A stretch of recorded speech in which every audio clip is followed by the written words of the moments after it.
કોઈનાથી પ્રભાવિત નહીં થાય. આપણે બાવાઓથી પ્રભાવિત થઈને લાંબા દિવસ પાકેલા કેવું નહીં. આમાં શુદ્ધ ગાયનું ઘી છે. કેટલાય ખાધું, કોઈ ઘી ખાતા જ નથી. એટલે આરોગ્ય તમારું કેવું નહીં રહેવા. હા, ગાય રાખો છો ઘરે? શુદ્ધ ગાય છે કે અશુદ્ધ ગાય છે?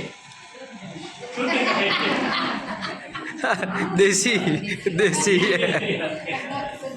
હા, આપણે કહ્યું ને કૃષિ પ્રકૃતિ કૃષિ ગાયો પર હોય એવું હોય શુદ્ધ અશુદ્ધ. તમારી સ્વરૂપમાં શુદ્ધ ગાય અમારી શુદ્ધ કૂતરી છે. હવે આમાંથી ઘીના ટીપા નાખીશ. ખરેખર દીવો સળગાવવા શું જોઈએ?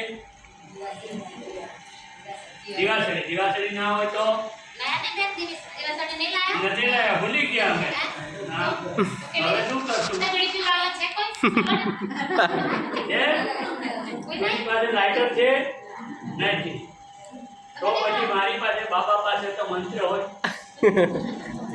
તો મંત્રથી સાડી મંત્રથી સળગાવી. કેમ કે આ પવિત્ર ભૂમિ છે. તમે લિયા દે નહીં. આપણે નિરાશા વગર તો નહીં જાય. લેકિન આ પવિત્ર ભૂમિ છે કે છે ટકાશી. તો છે ખૂબ એવા નવા અહીંયા મારી નાખીએ, બે ટીપા ગંગાજળના નાખીએ છીએ.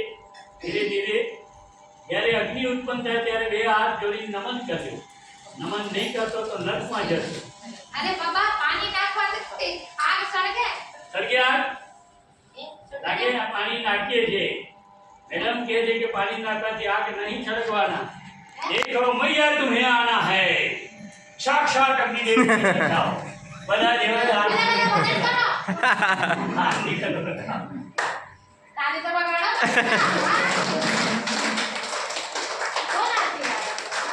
ઓકે જી સર બાબા જય